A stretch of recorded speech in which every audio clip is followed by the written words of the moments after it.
Today, as you can tell from the title of this video, I will be rebuilding the Detroit Lions, but with an added twist. I'm going to be using Jimmy Garoppolo.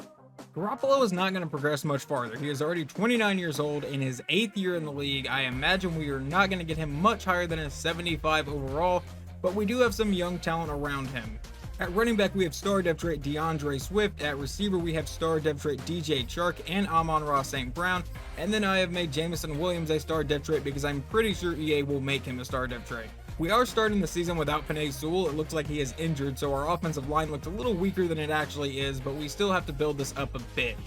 On the defensive side of the ball, we have a lot of work to do, but I have made Aiden Hutchinson a superstar depth trait because I'm almost positive EA is going to do that as well. He was the 2nd overall pick. We need to build up the secondary a little bit. Our best corner is a 78 overall. Our best member of the secondary in general is an 81. And then our linebackers are not good. But here are our upcoming draft picks. We still have the Rams first round pick in this year's draft because I can't really update that stuff. And we have their first round pick in the next year's draft. So we are starting this off with 4 first round picks in 2 years, which should really help out this rebuild.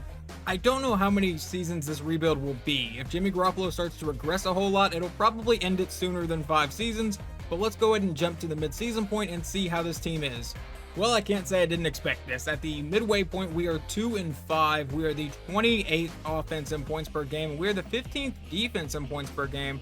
How about an actual yardage? We are 17th in offense and we are 24th in defense. So that's our midseason update. The Bears are actually winning the division at 5-2. Let's jump to the end of the season and figure out where everyone stands. And the Packers win the division at 8-9. The Bears looked like they completely fell apart. I think they won 1 game after the midway point. We finished as the 28th ranked offense in points per game and the 25th ranked defense in points per game. So usually in this rebuilds, I change our playbook to the Kansas City Chiefs playbook because it gives your quarterback a little bit of an added boost with how many passing plays they have, I believe. I don't know, it just worked well in simulation. But I did not do that this time. We are still using the Lions playbook. And Garoppolo throws for 4,400 yards, 30 touchdowns, and 12 interceptions, so he did not play bad. On the ground, DeAndre Swift ran for 930 yards and 2 touchdowns. Jamal Williams runs in for 10 touchdowns, though. And receiving, DJ Chark, 87 catches for 10 touchdowns. Jameson Williams as a rookie, 63 catches and 5 touchdowns. Amon-Ra St. Brown got 4, and TJ Hawkinson got 6. On defense, Alex Anzalone, I think I'm saying that name right, he leads the team in tackles with 108. What about sacks? That goes to Aiden Hutchinson, who got 6, and interceptions. Deshaun Elliott got 3, Chris Board got 2, and Anzalone got 2. We will quickly check the league leaders here before we go look at the playoffs. Tom Brady leads the league in passing yards with almost 5,500. He also leads the league in touchdown passes with 44, and in interceptions, that goes to Jalen Hurts with 19. On the ground, it looks like Nick Chubb led the league with 1,700 yards and also 22 touchdowns. And receiving, who led the league in receptions? That's going to go to Mike Evans. In yards, that goes to Mike Evans, and touchdowns also goes to Mike Evans, but he is tied with Mo Alley Cox and Russell Gage. Jordan Hicks in Houston leads the league in tackles while he's tied with a couple people. Jordan Hicks, Anthony Barr, and Kaiser White all got 139. In sacks, Khalil Mack got 25.5, and interceptions, Shaquille Griffin got 6, Buda Baker, Adrian Phillips, and Jonathan Abram all got 6. And here's the playoff bracket. It looks like the Bengals are the 1 seed in the AFC and the Cowboys are the 1 seed in the NFC. And it looks like the Super Bowl here in Season 1 of this rebuild will be between the Panthers and the Bengals. The Panthers won 51-45 in the NFC Championship. Was that an overtime game? It was. Are they still led by Baker Mayfield? They are. Alright, cool. Well, that's an interesting first Super Bowl. And it looks like quarterback Baker Mayfield has led the Panthers to a Super Bowl win, and he wins Super Bowl MVP. The NFL MVP was Tom Brady. He also wins Offensive Player of the Year. Khalil Mack was Defensive Player of the Year, and Justin Fields and George Karlaftis were the Rookies of the Year. So we have $63 million in cap space, but Goff getting paid what he is getting paid to be our backup quarterback is not going to work for me. So once we can, I'm going to attempt to trade Jared Goff for anything we can get. A 5th round, a 6th round, a 7th round pick, anything just to get him off our team. In the re-signing period, I'm letting a few players walk here, almost everybody. The only players I'm bringing back are Jack Fox and Rodney Thomas. Everyone else is going to hit free agency. I was actually able to get the New York Giants to take a 3rd round pick for Jared Goff, so he is officially off our team. Yes, we're going to get like $15 million in a cap penalty, but we also free up about $15 million. There are not a lot of big name free agents in this class here, but I did offer a few contracts. We're going to try to get Jordan Lewis because he's a scheme fit and a star depth trait. And then we're going to get Cameron Irving, Brandon Parker, and Evan Brown just to be backup linemen. But outside of that, there's really no one in this class that would help us. And we got the 3 linemen, but Jordan Lewis has rejected our contract offer, so we will have to look elsewhere for another corner. I've also brought in a new backup quarterback, Mitch Trubisky, so he will back up Jimmy Garoppolo. We are now at the first draft of this rebuild here, and we have the 2nd pick and the 9th pick in the draft, and we need to hit on both of these. And with the first pick, the Houston Texans are going to take a corner out of Temple. I don't know if this corner will be as good as the one that went first overall, but I'm thinking we're going to take Andrew Porter. We know he has B-man coverage and 4.31 speed, so we're going to take Andrew Porter, who is a hidden depth trait with 95 speed. And with the 9th pick in the draft, I'm looking at right outside linebacker Ladarius Carr out of Florida. I know he has A block shedding. The F zone coverage does concern me a little bit, but A block shedding, C man coverage, B stamina. We're going to take Ladarius Carr. Please be a hidden depth trait, and he is. And here in the 2nd round, I'm going to take free safety Max Logan with our 2nd pick and another hidden depth trait. And now with our first 3rd round pick, remember I have 2 of them because I traded Jared Goff to the Giants. I'm going to take defensive tackle Kai Mathis out of Wisconsin. He has B block shedding, which is the main thing, and it is a normal depth trait, which is a little sad to see, but here in the 3rd round, I think it's still a solid pick. And then with the last pick I will make in this draft, if you've never watched any of my rebuilds, what I do is the CPU will pick rounds 4 through 7. I just pick the first 3. But we're going to take middle linebacker Corbin O'Connell and a normal depth trait, but he was the last serviceable middle linebacker left. Alright, so I made a pretty solid pick there in the 1st round. Andrew Porter is an 81 overall, or I guess a base 80 overall with a hidden depth trait. Let's check out his ratings. A 95 speed with a 78 man. That's going to need to improve a little bit, but hopefully his speed makes up for that. And our other 1st round pick, Ladarius Carr, is a 73 overall outside linebacker with a hidden depth trait, and then Max Logan is a 72 overall with a hidden depth trait. Kai Mathis was a 69 overall defensive tackle, probably not the best pick I could have made, but in the 7th round, apparently, the CPU took a 70 overall fullback. Like I said when I drafted him, I didn't know if Porter was going to be as good as the guy that went number 1 overall. He is an 81 overall, and I'm going to assume he has a little bit higher man, but he has a little bit lower speed. Checking in with Jimmy Garoppolo, he has dropped to a 74 overall, so the regression has already started, so I highly doubt we're going to get 5 years out of this rebuild. But the good news with this defense is we did get 3 new young players to add and build around. But now let's kick off Season 2 and jump to the midway point and see if we've improved at all. At the midway point, we are 4-2, so we did improve a little bit. We are the 22nd ranked offense in points per game, but the 2nd ranked defense. In yards, we are the 26th ranked offense, but the 2nd ranked defense as well. We are also leading the division, but the Packers are right behind us at 4-3. And the only player that we know the depth trait of so far is Max Logan, the free safety, is a star depth trait. But from here, let's jump to the end of the season and see if we can manage to make the playoffs in Season 2. Well, sadly, we do not make the playoffs. We finish 9-8. The Packers make the playoffs at 13-4, but we are improving. Garoppolo finishes with 3,700 yards, 27 touchdowns, and 17 interceptions, so he did not play as well as he did last year. DeAndre Swift goes over 1,000 yards and 6 touchdowns. Receiving, Williams leads the team in receiving yards with 926. In touchdowns, who led the team? TJ Hawkinson with 7, and in catches goes to DJ Chark. Anzalone once again leads the team in tackles, this time with 135 in sacks. I don't even want to try to pronounce y'all's name. But Ladarius Carr, the rookie, got 7 sacks, and Aiden Hutchinson also got 7. Interceptions, Gerard Davis got 3. Brady once again leads the league in yards. What about touchdowns? Once again goes to Brady, this time with 50, and in interceptions goes to Stafford with 19. On the ground, Jonathan Taylor ran for almost 2,000 yards, and Nick Chubb ran for 24 touchdowns. Receiving, Mike Evans catches 115. In yards, Michael Thomas leads the league, and in touchdowns goes to Sammy Watkins with 15. Roquan Smith leads the league in tackles with 148. What about sacks? That goes to George Karlaftis in his 2nd year with 24. And interceptions, Byron Murphy Jr., Kenny Moore, and AJ Terrell all got 6. I didn't even look at this at first, but we are the 24th ranked offense in points per game and the 12th ranked defense, so the offense is still definitely the weak point here. And here's the playoff bracket. The Bills are the 1 seed in the AFC side, and the defending Super Bowl champion Carolina Panthers are the 1 seed in the NFC side. And the Super Bowl this year will be between the 49ers and the Bills. And the Buffalo Bills get their franchise's first Super Bowl win, 24-14. This re-signing period had at least one big name, TJ Hawkinson, but we were able to get him re-signed. Jamal Williams is leaving, and I don't really think I brought back too many other people. Alex Anzalone is coming back. Austin Seibert, the former Oklahoma Sooner, is coming back, but everyone else I am letting walk. Well, this would be an interesting move. Aaron Rodgers is in free agency. I know this is a Jimmy Garoppolo rebuild, so I'm not going to do it, but going from the Packers to the Lions would be pretty big. Once again, not too many big names in free agency. Aaron Rodgers is by far the biggest, and I think he's the highest overall at a 90.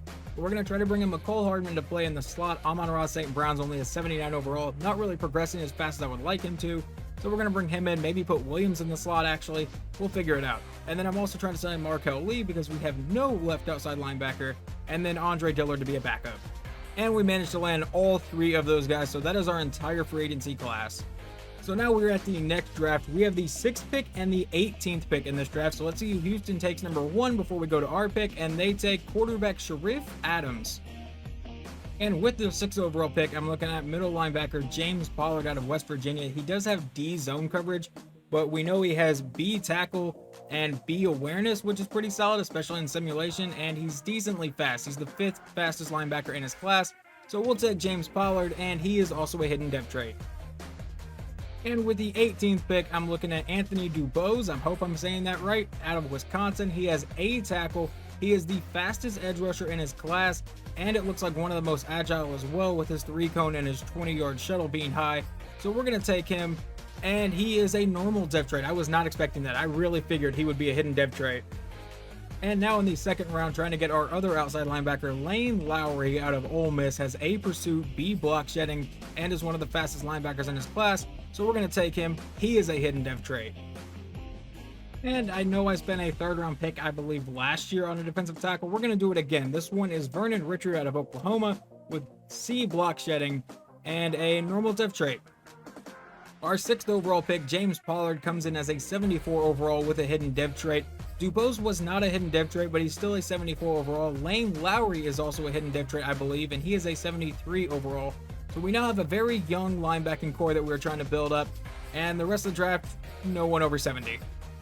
The best player in this draft was another defensive back that the Vikings took with the 3rd pick. And Garoppolo actually does not change from last year. He is still a 74 overall, and the only big addition to the offense is McCole Hardman. On defense, Lowry will obviously be the starter at left outside linebacker, but we start the season with Pollard and Carr both injured, so for at least the first game, maybe longer, we won't have our starting linebackers. It looks like Carr will miss the first week and Pollard will miss the first 4 weeks with a partial ACL tear. So last year we went 9-8, barely missed the playoffs because we had pick 18. I think the lowest playoff pick is like 19 or 20. But let's see if we can get into the playoffs finally in season 3. Okay, so obviously something went wrong. Why in the hell are we 0-7? We are not that bad of a team. We are the 17th ranked offense and the 28th ranked defense, so the defense has just completely fallen apart this year. And now at the midway point, it looks like Lowry is now injured, so Aiden Hutchinson is starting at left outside linebacker. I don't think that's good. Never mind, Lee is also injured, so we have no other left outside linebacker on the roster. There are several injuries here, but we're getting them all back after this week, so hopefully we don't finish 0-17, but let's go ahead and jump to the playoffs and see how bad we actually end up being. Yeah, we finished 2-15. That is obviously a major step back. I'm not real sure what happened. You can see we're not a bad overall team. We're an 85 overall. I don't know if we just got plagued with injuries or if having Jimmy Garoppolo as quarterback is that much bad luck. Well, one problem is right here. Garoppolo throws almost 4,400 yards and 25 touchdowns, but he also throws 25 interceptions. DeAndre Swift runs in for 9 touchdowns, and receiving DJ Chark had 1,000 yards and TJ Hawkinson, but a 2-15 season, obviously some stuff's got to change here. Anzalone leads the team in tackles with 94, and sacks goes to Aiden Hutchinson with 6.5, and interceptions, Andrew Porter, the corner that we took, I think on our first draft, got 5. Mahomes leads the league with 5,300 yards, but Mariota in Tampa throws for 5,300 as well. In touchdowns, it goes to Mahomes with 46, and in interceptions, Garoppolo with 25.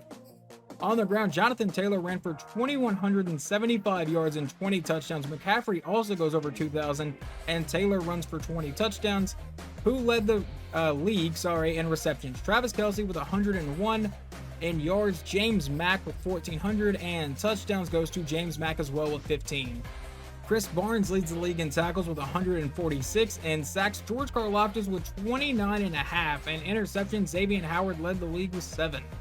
And here is your playoff bracket. The Chiefs are the 1 seed in the AFC side, and the Panthers are once again the 1 seed in the NFC side. And this Super Bowl is between Garoppolo's 2 former teams, the New England Patriots and the San Francisco 49ers.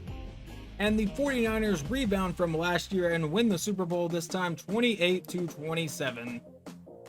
Okay, this free agency period is going to be a little interesting because we bring back DeAndre Swift, Deshaun Elliott wants to leave, Aiden Hutchinson re-signed, DJ Chark is re-signed, Mike Hughes, Jameson Williams, he did not want to come back, Jonah Jackson has re-signed, I'm not offering a contract to Charles Harris right now, but Jimmy Garoppolo refused my contract, so I guess if he doesn't re-sign with us, I guess this rebuild's over, and we finish on a 2-15 season, but we'll figure out where to go from there.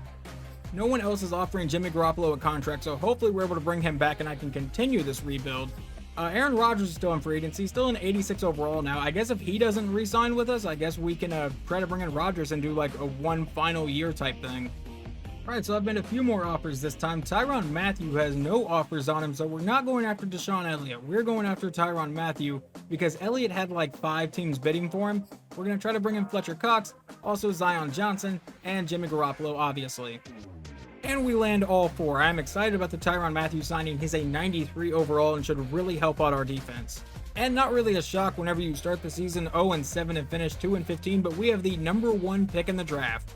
And with that number 1 pick, we're going to take defensive tackle Jeremy Butler out of UCF, obviously a hidden depth trade. And now with our 2nd round pick, we're going to trade it to Buffalo and pick up a 1st and a 4th for next season. We are also going to trade our 3rd round pick to Carolina for a 2 and a 4 next year.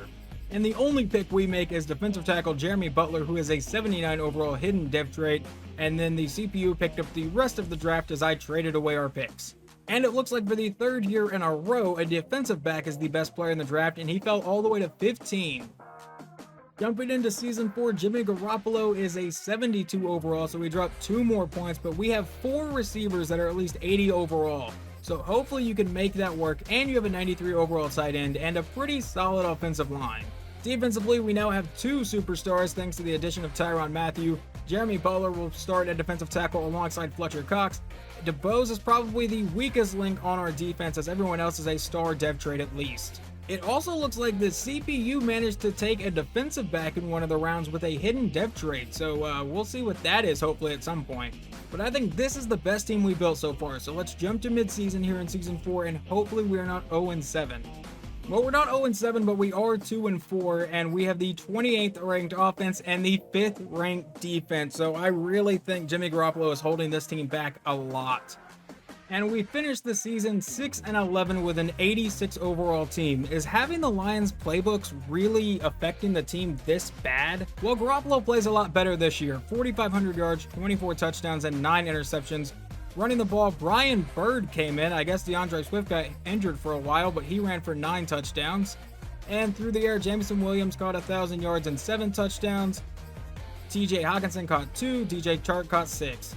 I really don't know how Anzalone is still leading the team in tackles every year because we run a 4-3, not a 3-4, so he shouldn't even be playing that much. But in sacks, Aiden Hutchinson gets 7.5, and interceptions, Tyrann Mathieu got 4. Patrick Mahomes leads the league in yards with 5,200, and touchdowns goes to Josh Allen with 47, and interceptions goes to the player we saw Houston take a couple years ago with 27. On the ground, Derrick Henry runs for 1,900 yards, and Jonathan Taylor and Austin Eckler run for 18 touchdowns. Leading the league in receptions is James Mack, in yards is James Mack, and touchdowns James Mack it is, and Stephon Diggs. Quay Walker leads the league in tackles along with Kenneth Murray, who is now a Saint with 145, and in sacks, George Karlaftis for like the 3rd year in a row, this time with 25. And interceptions, Trayvon Diggs got 6, Carlton Davis got 6, and Stephon Gilmore got 6. Here is the playoff bracket in case you were curious. For the 4th straight year, we are still not in it. And the 4th Super Bowl in this rebuild video will be between the Cowboys and the Dolphins. And the Miami Dolphins win the Super Bowl 20-14 over Dallas. And this re-signing period, we only have Jack Fox. I'm going to let Amon-Ra St. Brown walk just because he's our 4th receiver, and in simulation, they don't really throw the 4th receiver at all. Jeff Okudah is also getting re-signed, and Taylor Decker along with Derek Barnes. And the free agent contracts I'm offering this time are to Michael Pierce, because it looks like Fletcher Cox retired, Richie Grant to be our backup free safety, CJ Uzama to be our backup tight end, and Darrell Williams to be our backup guard. It looks like we get Grant and Uzama, but Michael Pierce has decided not to sign the contract. We now also land Darrell Williams, and I also offered a contract to Nick Mullins to be our backup quarterback, considering Mitch Trubisky wanted to leave. And we are here now at the 4th draft in this, and we have the 7th pick in this draft. So let's see who the Steelers are taking at 1. They take Jace Rutledge, a quarterback out of Miami, and now we'll jump to our pick. On top of this pick at pick 7, we also have pick 26 later in the round due to a trade we did last year. And here with the 7th pick in the draft, we're going to take right end Vince Black out of Memphis. He has A, finesse move. What else does he have? B, impact block. I still don't know why that's like necessary to show. A, play rec. And he is the fastest player, or one of the fastest players in his class here, and he's pretty agile. So we're going to take Vince Black and another normal dev trade. I really expected him to be a hidden dev trade. And with pick 26 here in the first round, we're going to take defensive back Matt Dixon, who is a hidden dev trade. And I understand we're probably throwing realism completely out the window here with this trade, but I'm trading 2 second-round picks and a first-round pick to a division rival for one of the best middle linebackers in the league, because I'm going to change this to a 3-4 scheme, because in my experience that works better when simulating. And then here is a backup free safety. We're going to take JC Duke. I feel like we have most of our starters already on the team, so I'm just drafting for depth here, and he is a hidden depth trait, which is just a nice little bonus. Okay, so Vince Black in the first round was not a hidden depth trait, but he is a 78 overall, which is still pretty good. Matt Dixon was a 69 overall corner that we took in the first round. Not exactly a great overall, but didn't he have a hidden depth trait? Yes, he did. Just he's probably not going to be close to starting anytime soon. And then we took a 71 overall free safety in the 3rd round, and then the CPU managed to get a 73 overall receiver in the 4th. But for the first time in this video, the best player in the draft was not a corner, it was a running back that Dallas took at the end of the 1st. And what I've changed going into the 5th year is we've changed to a disguise 3-4. I've changed to Baltimore's playbook because it tends to be what really works best for me in simulation, and also the Chiefs offense, like I talked about in the beginning of the video, has worked best for me for the quarterback stats, and we need as much help as we can get right now. Going into the final year of this Garoppolo rebuild, he is a 69 overall. This is not going to be pretty, but he still has a very, very good offense built around him, so I'm hoping that helps. And like I showed, we changed to a 3-4 scheme, and it looks like that defensive back that the CPU took is a superstar dev trait. That is actually incredibly good, but hopefully we are a much better team this year. But now let's jump to mid-season here in this final year of this Garoppolo rebuild. Well, at the midway point, we are 4-3 and leading the division, so maybe we can finally make the playoffs. What are we ranked on offense? We are the 8th ranked offense and the 17th ranked defense. Whatever, I will take that the offense is finally working. Well, we finally managed to make the playoffs. We don't win the division and we get in at 8-9, but at least we are finally in the playoffs. Yeah, see, the Chiefs playbook just makes this like super broken. Garoppolo throws for 5,000 yards, 37 touchdowns, and 20 interceptions as a 69 overall. Just kind of goes to show you Madden simulation is really broken. DeAndre Swift runs for 10 touchdowns, and through the air, Mecole Hardman caught 6 touchdowns and 1,300 yards, and DJ Chark with 1,210 touchdowns. Roquan Smith led our team in tackles with 148, and sacks goes to Aiden Hutchinson with 10, and interceptions Andrew Porter led the team with 3. Lamar Jackson leads the league in passing yards with 5,300 and 43 touchdowns, but Mahomes leads the league with 45, and interceptions goes to Garoppolo and Kenny Pickett, who both threw 20.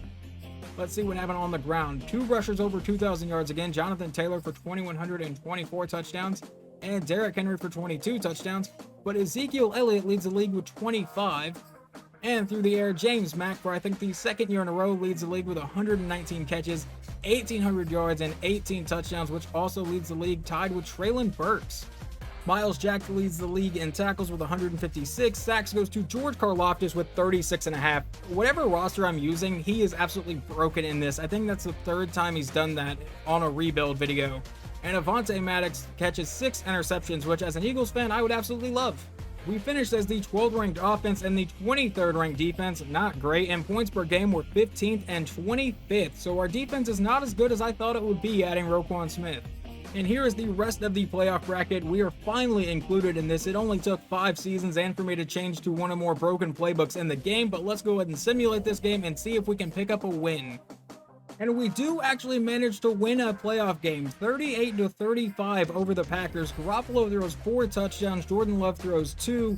On the ground, A.J. Dillon runs for 59 yards, which is the highest in the game, and receiving, Jameson Williams, 6 catches, 132 yards, and 2 touchdowns. In the next round, we will take on the San Francisco 49ers, so Garoppolo gets a chance to get some revenge against the team that didn't want him anymore. But sadly, that's where this season ends in the divisional round against the 49ers, 23-15.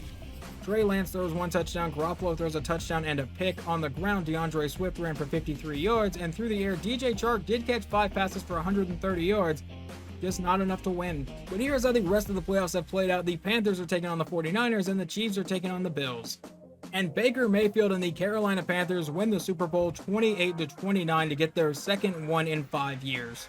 But that wraps up this rebuild here. I spent 5 seasons. I thought I built a pretty solid team, but obviously for whatever reason, we could not build an actual good team to win games. We managed to make the playoffs one time, going 8-9, win 1 playoff game in 5 years.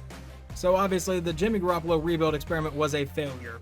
And I stuck with Goff, who knows, it could have gone a little bit better, but hopefully you guys enjoyed this video, and I will talk to you guys next time.